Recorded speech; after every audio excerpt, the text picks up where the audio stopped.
তো বন্ধুরা, আজকে একটা দুর্দান্ত টপিক নিয়ে আলোচনা করব, কারণ এটা প্রত্যেকের কাছে খুব ইন্টারেস্টিং। বিশেষ করে যারা বাচ্চা ছেলে তাদের কাছে তো খুব ইন্টারেস্টিং, কারণ তারা আলটিমেটলি এটা চায় কিন্তু পায় না। তো তাদের শপিং করার নেশাটা সব থেকে বেশি, কোথায় কি ছাড় দেবে সেটাও, সেই নেশাটাও সব থেকে বেশি, কিন্তু পায় না। তো আজকের ভিডিওটা একদম বলা যায় শুধু যে বাচ্চা ছেলেদের জন্য এমনটা নয়, যারা মোটামুটি আমাদের এজে রয়েছেন তাদেরও ভীষণ কাজে লাগবে। কারণ একটা ক্রেডিট কার্ড যে কতটা গুরুত্বপূর্ণ জিনিস আপনি জাস্ট কল্পনা করতে পারবেন না। তো আজকে আলোচনা কিন্তু একদম ক্রেডিট কার্ড নিয়ে। যারা বিশেষ করে আবেদন করেছেন ক্রেডিট কার্ডের জন্য বারবার, কিন্তু ক্রেডিট কার্ড আপনাকে তাকে দেওয়া হচ্ছে না, আপনি কিভাবে এক চান্সে ক্রেডিট কার্ড পাবেন, এবং আপনার যদি অ্যাকাউন্টে হয়তো সঠিকভাবে ব্যালেন্স মেনটেন হয় না, এইরকম অবস্থায় আপনি কিভাবে ক্রেডিট কার্ডটা পাবেন, সেটা নিয়েই আজকে বিশেষ আলোচনা। তবে আমি ফোকাস করব এসবিআই ক্রেডিট কার্ডের উপর বা এসবিআই কার্ডের উপর।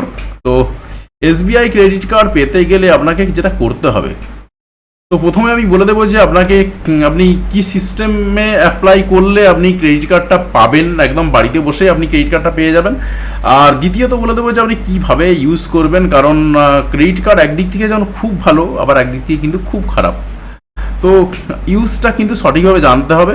তো কীভাবে আপনি সঠিকভাবে এই ক্রেডিট কার্ডগুলোকে ইউজ করবেন সেটা যেমন বলে দেব, পাশাপাশি আপনাকে আরও একটা জিনিস বলে দেব যে আপনি আপনার সিবিল স্কোরটা কী করে মেনটেন করবেন। কারণ আপনি ভবিষ্যতে লোন নিতে পারেন, ভবিষ্যতে লোনের দরকার হতেই পারে, আপনার সিবিল স্কোর হয়তো খারাপ জায়গায় রয়েছে, সেই অবস্থায় কিন্তু আপনার কিন্তু লোন পেতে সমস্যা হবে। তো সিবিল স্কোর ব্যাপারটা কি?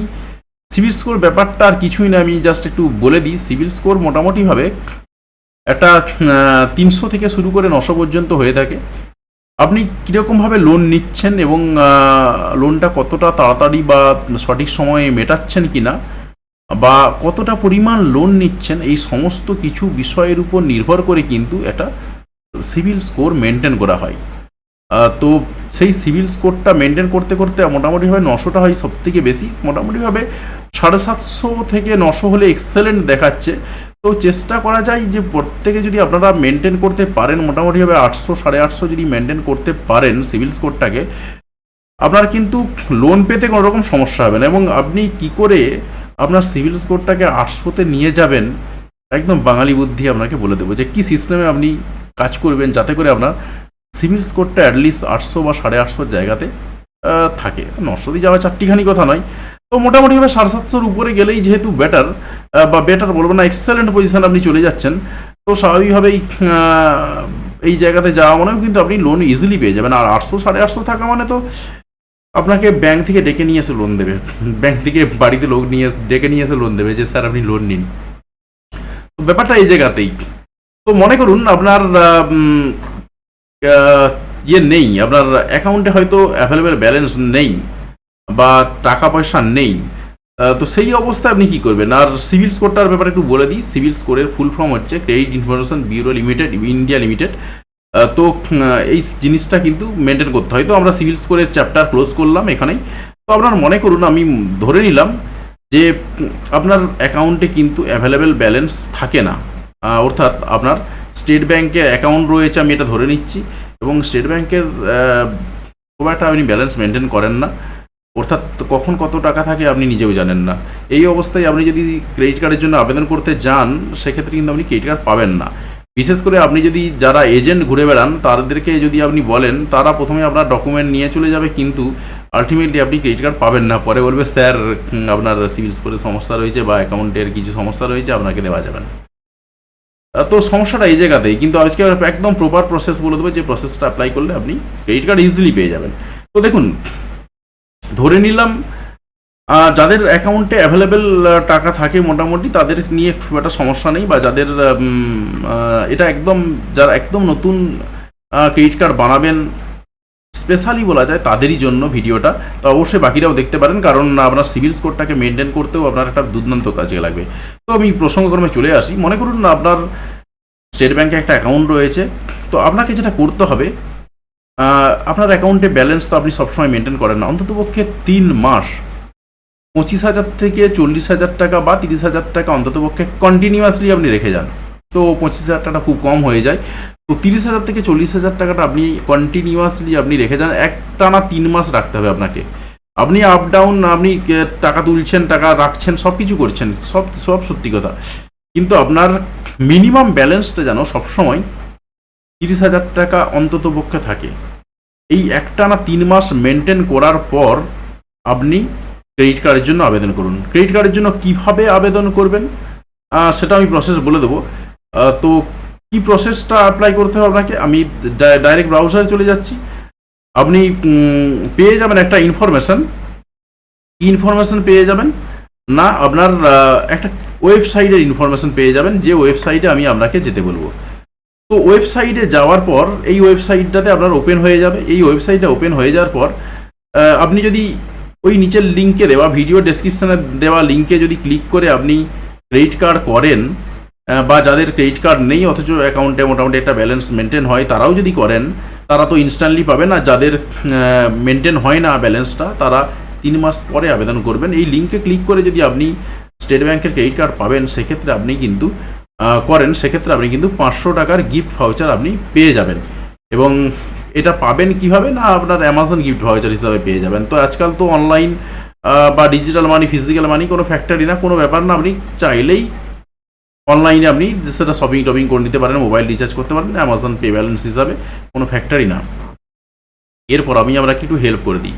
বিভিন্ন ধরনের কার্ড রয়েছে এখানে, আপনি বিভিন্ন কার্ডের বিভিন্ন ফিচার্স রয়েছে। আপনি যেহেতু একদম বিগিনার্স, তাই আপনাকে একটু হেল্প করতে পারি এবারে, যে আপনি কোন কার্ডটা চুজ করবেন। এখানে অনেক ধরনের কার্ড রয়েছে, বিভিন্ন কার্ডের বিভিন্ন রকম ফেসিলিটিস রয়েছে। আপনাকে আমি বলে দিই যে শপিং টপিং করা বা অন্যান্য যে কোনো পারপাসে ইউজ করার জন্য একটা সিম্পল কার্ড, এই সিম্পল ক্লিক এসবিআই কার্ড, এই কার্ডটা আপনি চুজ করুন। এই কার্ডটা চুজ করলে কি হবে, আপনি খুব সহজে পেয়েও যাবেন।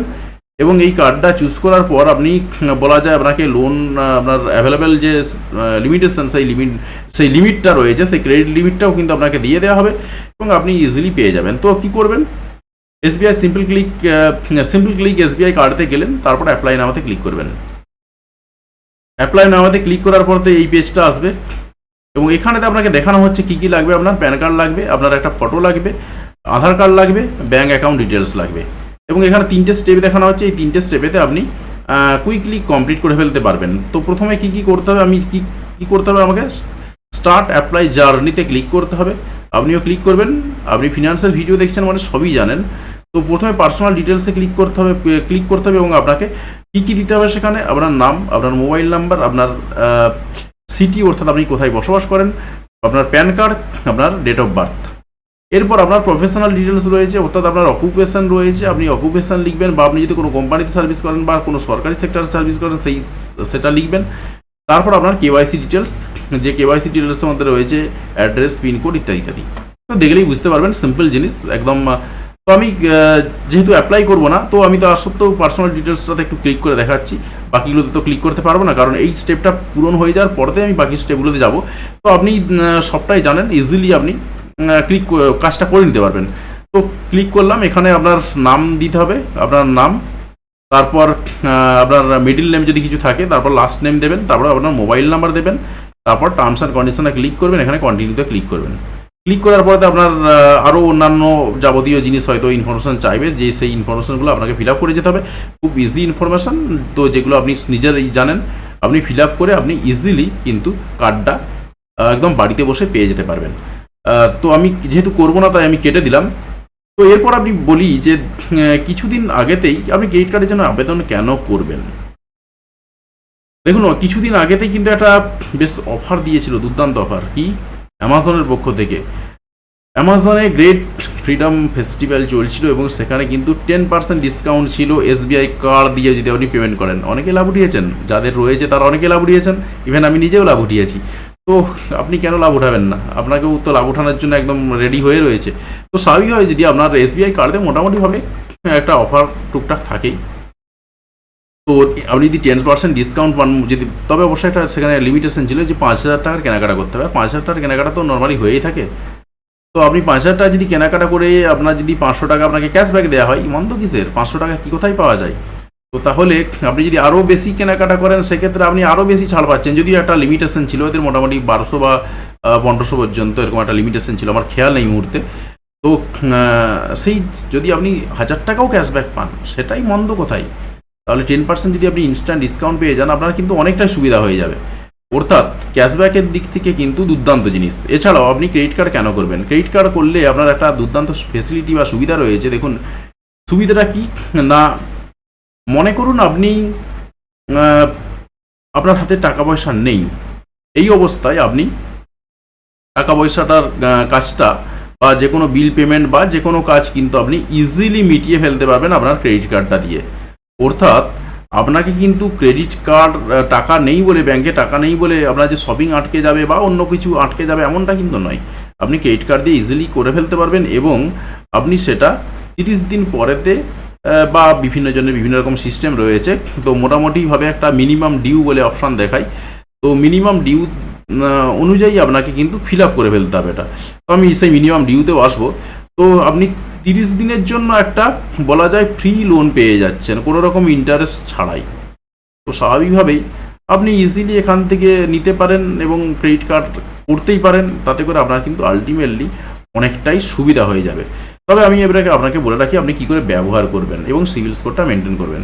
আপনাকে প্রথমেই বলে রাখলাম যেটা মিনিমাম ডিউ যে জিনিসটা রয়েছে, তো সেই মিনিমাম ডিউর জায়গাটা কিন্তু আপনাকে মেনটেন করতে হবে। কীভাবে মেনটেন করবেন? আমি ওয়েবসাইটে চলে যাচ্ছি এবং একটা সাইডে গিয়ে আপনাকে দেখিয়ে দেবো যে কী করে মেনটেন করবেন।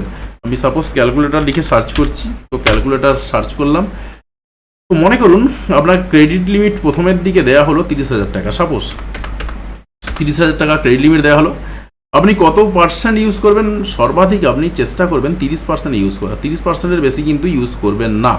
30%-এর বেশি ইউজ করলে কিন্তু আপনার ক্রেডিট স্কোরের উপর কিন্তু এফেক্ট পড়বে। আমার দুবার পার্সেন্টেজ সিম্বল দেওয়া হয়ে গেছে, তো আমি মুছে দিচ্ছি। তো 30%-এর উপর কিন্তু আপনার 30%-এর বেশি যদি আপনি ইউজ করেন সেক্ষেত্রে কিন্তু একটা ক্রেডিট স্কোরের উপর যেহেতু একটা এফেক্ট পড়ে, তাই 30% আপনি ইউজ করবেন। মনে করুন 30,000 টাকা আপনাকে ক্রেডিট লিমিট দেওয়া হয়েছে প্রথমের দিকে, আপনি 30% ইউজ করছেন, অর্থাৎ 9,000 টাকার কেনাকাটা করছেন আপনি, মাত্র 9,000 টাকা। 9,000 টাকাটাও কিন্তু কম নয়। আপনি 9,000 টাকার কেনাকাটা করলেন, আপনার মিনিমাম ডিউর যে ডেটটা রয়েছে সেই মিনিমাম ডিউর মধ্যে আপনি পুরো পেমেন্টটা করে দিলেন, 9,000 টাকা ফুল পেমেন্ট করে দিলেন। এরপর আপনার এইভাবে আস্তে আস্তে পেমেন্ট দিতে দিতে দেখবেন আপনার কোনো একটা সময় হয়তো দেখা যাবে যে বেশি দিন লাগে না, যদিও মোটামুটি ক্রেডিট লিমিট চটপট বাড়িয়ে দেয়। আপনার যদি পারফরমেন্স ভালো থাকে, সিভিল স্কোর যদি বাড়তে থাকে হু করে, তো সেক্ষেত্রে কিন্তু আপনার ক্রেডিট লিমিট পেতে খুব একটা সমস্যা হয় না। মোটামুটি মনে করলাম আপনি 1 লাখ টাকা লিমিট পেয়ে গেছেন। 1 লাখ টাকা লিমিট মানে তার 30%, অর্থাৎ 30,000 টাকা। তো স্বাভাবিকভাবে আপনার ইজিলি আপনি পেয়ে যাবেন, আর আবারও বেশি দেওয়া হয়ে গেছে। তো আপনি কিন্তু ইজিলি 30,000 টাকার কেনাকাটা করতে পারবেন। তো এই 30% অর্থাৎ 30,000 টাকার আপনি কেনাকাটা করতে পারবেন এবং ইজিলি কেনাকাটা করতে পারবেন। অর্থাৎ আপনার যদি 1 লাখ টাকা লিমিট থাকে, আপনি 30,000 টাকার কেনাকাটা করলেও কিন্তু আপনার ক্রেডিট লিমিটের উপর কিন্তু কোনো রকম এফেক্ট পড়বে না। সুতরাং আপনাকে প্রথম মেনটেন্স কী করতে হবে? আপনার যে পরিমাণ ক্রেডিট লিমিট রয়েছে তার 30%-এর বেশি ব্যবহার করা চলবে না, ফার্স্ট ক্রাইটেরিয়া। সেকেন্ড ক্রাইটেরিয়া, আপনাকে যদি সিভিল স্কোরটা মেনটেন করতে হয় বা আপনি যদি ইন্টারেস্ট না দিতে চান, আপনি যদি ক্রেডিট কার্ড থেকে লাভ উঠাতে চান, আপনাকে যেটা করতে হবে, যেদিনে মিনিমাম ডিউ রয়েছে, আপনি হয়তো 30,000 টাকা লোন নিয়েছেন, মিনিমাম ডিউ আপনাকে হয়তো দেখাবে যে আপনার সাপোজ 2,000 টাকা। আপনি হয়তো মনে করলেন যে মিনিমাম ডিউ তো 2,000 টাকা রয়েছে, আমি 2,000 টাকা মিটিয়ে দিলাম, দরকার নেই, আবার পরে বাকি আবার যখন ডিউ দেখাবে তখন মিটাবো। কিন্তু গল্পটা এই জায়গাতে এবং ফাঁদটা কিন্তু এই জায়গাতে, এবং এই ফাঁদে কিন্তু পা দিলে চলবে না আপনার। আপনি যদি 30,000 টাকা লোন নিয়ে থাকেন, তো আপনাকে 30 দিনের মধ্যে বা ওই মিনিমাম ডিউ যে ডেটটা রয়েছে ওই ডেটের মধ্যে কিন্তু আপনাকে ওই আপনার পুরো অ্যামাউন্টটাকে দিয়ে দিতে হবে, অর্থাৎ 30,000 টাকা দিয়ে দিতে হবে ক্রেডিট কার্ডকে। সেক্ষেত্রে কী হবে, আপনার সিভিল স্কোরটাও যেমন মেনটেন হবে, পাশাপাশি আপনার এক্সট্রা কোনো রকম চার্জেস দিতে হবে না। বোঝা গেছে? সুতরাং এটাও কিন্তু একটা দুর্দান্ত জায়গা সিভিল স্কোর মেনটেন করার ক্ষেত্রে। এছাড়াও আর একটা জিনিস মেনটেন করতে হয় সিভিল স্কোর মেনটেন করার দিক থেকে, আমি বলে দিই আপনাদেরকে। দেখবেন অনেক সাইট রয়েছে যেখানে আপনি সিভিল স্কোর চেক লিখে যদি আপনি সার্চ করেন, দেখুন কত জিনিস নিয়ে সার্চ করেছে, CIBIL score check free online, আরও বাই প্যান কার্ড, অনেক কিছু দিয়ে সার্চিং হয়েছে। তো আপনি সিভিল স্কোর কিন্তু ভুলভাল জায়গা দিয়ে সার্চ আপনি একদম চেক করবেন না। তাতে করে কি হয়, আপনার একটা বিরাট বড় এফেক্ট পড়ে যায়, অর্থাৎ সিভিল স্কোরের উপর একটা এফেক্ট পড়ে, যে কারণে আপনার সিভিল স্কোরটা কিন্তু ডাউন খেয়ে যেতে পারে। কারণ আপনি যখন সিভিল স্কোর চেক করছেন তখন এটা ভাবা হয় যে আপনি নিশ্চয়ই লোন নেবেন, তাই সিভিল স্কোর আপনি চেক করছেন। তাই ভুলভাল জায়গা থেকে একদম সিভিল স্কোর চেক করবেন না। তো মোটামুটিভাবে এই জিনিসগুলো যদি আপনি মেনটেন করতে পারেন, আপনার কিন্তু সিভিল স্কোরটাও মেনটেন হবে, পাশাপাশি আপনি ক্রেডিট কার্ডের যে বেনিফিট সেটাও আপনি উঠাতে পারবেন। তো এরপর আমি আপনাকে বলে দিই যে ক্রেডিট কার্ড তো আপনি হাতে পেয়ে গেলেন, বাড়িতে বসেই পেয়ে গেলেন। আপনাকে আপনাকে একদম বলা যেতে পারে ক্রেডিট কার্ড বাড়িতে এসেই দিয়ে দিল। তারপর আপনার কিছু কাজকর্ম রয়েছে, আপনাকে ফোন করা হবে, ফোন করে বলা হবে যে স্যার আপনি এরকম ক্রেডিট কার্ড নিতে আগ্রহী রয়েছেন, ক্রেডিট কার্ড নিন আমাদের কাছ থেকে, ইত্যাদি ইত্যাদি। ক্রেডিট কার্ড না, আপনার ক্রেডিট কার্ড তো নিয়েছেন, আপনি কিছু অ্যাডভান্স ফেসিলিটি নেন। তো অ্যাডভান্স ফেসিলিটিগুলো কি আছে না, অ্যাডভান্স ফেসিলিটি বলতে মনে করুন বেশ কিছু জিনিস রয়েছে, যেমন ইন্স্যুরেন্স, তারপর কোনো আপনার যদি কোনো কারণে ক্রেডিট কার্ড হ্যাক হয়ে যায় সেক্ষেত্রে আপনি সেখানে ছাড় পেয়ে যাবেন, ইত্যাদি ইত্যাদি বহু কিছু বলা থাকে। তো আমার মনে হয় না যে একজন ন্যাশনাল কনজিউমার হিসাবে এই ধরনের অ্যাডভান্স ফেসিলিটি নেওয়ার কোনো যুক্তি আছে বলে। এছাড়াও বলা যাবে যে আপনার আপনি হয়তো রোডে রয়েছেন, অন রোড, সেই অবস্থায় আপনার ডক্টর কনসালটেন্সির প্রয়োজন পড়লো, আপনি ইনস্ট্যান্ট ওখানে বসেই সার্ভিস পাবেন বিভিন্ন রকম। আমার মনে হয় না এগুলোর নেওয়ার খুব একটা কোনো যুক্তি রয়েছে। আপনি চাইলে নিতে পারেন, কিন্তু এগুলো নেওয়ার দরকার নেই আমি মনে করি অন্ততপক্ষে। সেক্ষেত্রে কিন্তু আপনার কি হবে যে আপনার যে এক্সট্রা যে খরচপাতিগুলো রয়েছে, যেগুলো ক্রেডিট কার্ড কর্তৃপক্ষ তুলতে চান, যেহেতু এটা প্রাইভেট সংস্থা চালায় ক্রেডিট কার্ডগুলো, বা বিশেষ করে এসবিআই কার্ডও প্রাইভেট সংস্থা চালায়, তো স্বাভাবিকভাবেই কী হবে, আপনি ওই অ্যাডভান্স ফেসিলিটিগুলো নিচ্ছেন না, অর্থাৎ আপনি আপনার লাভ উঠাতে পারছেন। প্লাস আপনি যখন অনলাইন শপিং করছেন বা অন্যান্য কোনো জায়গায় শপিং করছেন, আপনি ডিসকাউন্ট পাচ্ছেন, অর্থাৎ আপনার লাভই লাভ। এরপর আমি আসি ফিজ বা চার্জেসের দিক থেকে। ফিজের দিক থেকে কত কি ফিজ রয়েছে। আপনি যখন প্রথম ক্রেডিট কার্ড করতে যাবেন তখন কি হয়, আপনাকে 499 টাকা আপনার চার্জ করা হবে প্রথম বছরের জন্য, এবং তারপর তার সঙ্গে জিএসটি রয়েছে 18%। জিএসটি 18%টা আপনাকে দিতেই হচ্ছে। আর 499 টাকা যেটা আপনার চার্জ করা হবে, সেই 499 টাকাটা আপনি ব্যাক পেয়ে যাবেন আবার অ্যামাজন গিফট ভাউচার হিসাবে। তো স্বাভাবিকভাবে আপনি অ্যামাজন গিফট ভাউচার হিসাবে পেয়ে গেলেন, এবং অর্থাৎ আপনি রিটার্ন পেয়ে যাচ্ছেন, অর্থাৎ যে পরিমাণ আপনি সার্ভিসের জন্য চার্জ দিলেন, সেই চার্জটা কিন্তু আপনি রিটার্ন পেয়ে যাচ্ছেন। এরপর পরের বছর থেকে কিন্তু ওই টাকাটা আর ছাড় নেই, অর্থাৎ 499 টাকা, যদিও বিভিন্ন কার্ডের জন্য বিভিন্ন রকম, আমি সিম্পল ক্লিকের কথাই বলছি। তো 499 টাকা আপনি প্রতি বছর চার্জেস দিচ্ছেন, প্লাস 18% জিএসটি। আমি আপনাকে বলে রাখতে পারি, আপনি যখন ক্রেডিট কার্ড নিচ্ছেন, পাশাপাশি আপনি তো নিশ্চয়ই কিছু কেনাকাটা করবেন। আপনি যখন কেনাকাটা করবেন, কেনাকাটা করতে করতে কিন্তু আপনার একটা রিওয়ার্ড পয়েন্ট বাড়তে থাকবে। আর এই রিওয়ার্ড পয়েন্ট যত বাড়তে থাকবে, এবং এই এক বছরের শেষে মোটামুটি হবে 2000 রিওয়ার্ড পয়েন্ট। একজন সাধারণ মধ্যবিত্ত ফ্যামিলিতেও যদি কেউ বিলং করেন, 2000 পয়েন্ট কিন্তু পাওয়া যায়। আর এই 2000 পয়েন্ট পাওয়ার অর্থ হলো আপনি 500 টাকার গিফট ভাউচার হিসাবে পেয়ে যাবেন। আপনার বিভিন্ন রকম গিফট ভাউচার রয়েছে, আমি অ্যামাজনটাই অনেকটা সুবিধা, তো অ্যামাজন গিফট ভাউচার হিসাবে আপনি নিয়ে নিলেন, উইথড্র করে নিলেন। আমি অবশ্যই কোনো একটা পরবর্তী কোনো একটা ভিডিওতে বলে দেবো যে আপনি অ্যামাজন গিফট ভাউচার হিসাবে কীভাবে উইথড্র করবেন, অবশ্যই কোনো একটা ভিডিওতে বলে দেবো। শুধুমাত্র আপনাকে চ্যানেলে থাকতে হবে এবং চ্যানেলটা সাবস্ক্রাইব করতে হবে, এবং পাশে আসা বেল বাটনটি অবশ্যই ক্লিক করতে হবে, এবং ভিডিওতে লাইক দিয়ে উৎসাহ দিতে হবে, তাহলেই সব বলে দেবো একদম। তো মোটামুটিভাবে বলা যায় যে 500 টাকা যদি আপনি পেয়ে যান, সেই 500 টাকাটা কিন্তু আপনার এখান থেকেও রিকভারি হয়ে যাচ্ছে, অর্থাৎ আপনি ফ্রিতেই এক প্রকার ইউজ করতে পারছেন ক্রেডিট কার্ডটা। পাশাপাশি ছাড়টার তো অনেক কিছু রয়েছে। আর যেটা বিরাট বড় ফেসিলিটিসের তো বলেই গেলাম যে আপনার হাতে পকেটে পয়সা নেই, আপনি কাজ করে নিতে পারছেন। তো এই সুবিধাগুলোর জন্য কিন্তু আপনি ক্রেডিট কার্ড ইজিলি করতে পারেন, এবং যেটা প্রসেসটা বললাম, পুরো প্রসিডিওরটা মেনটেন করে যদি আপনি কাজ করেন, আপনার পক্ষে কিন্তু ক্রেডিট কার্ড পাওয়াটা কোনো রকম কোনো ফ্যাক্টর হয়ে দাঁড়াবে না। তো যাই হোক বন্ধুরা, আশা করছি আপনি ভিডিওগুলো এনজয় করছেন, এবং ভিডিওটা অবশ্যই সম্পূর্ণ দেখবেন, কারণ যদি কেটে কেটে দেখে থাকেন তো সম্পূর্ণ দেখবেন, আদারওয়াইজ কিন্তু কিছু জায়গা মিস হয়ে যেতে পারে। তো আশা করছি ভিডিওগুলো এনজয় করছেন, এবং চ্যানেলে যদি একেবারে নতুন হয়ে থাকে তো হয়ে থাকেন তো অবশ্যই চ্যানেলটি সাবস্ক্রাইব করে পাশে আসা বেল বাটনটি অবশ্যই প্রেস করবেন পরবর্তী ভিডিওগুলোর নোটিফিকেশান পাওয়ার জন্য, এবং বন্ধুদের সঙ্গে ভিডিওগুলো কিন্তু অবশ্যই শেয়ার করবেন। আর ভিডিওটি দেখার জন্য আপনাকে অসংখ্য ধন্যবাদ।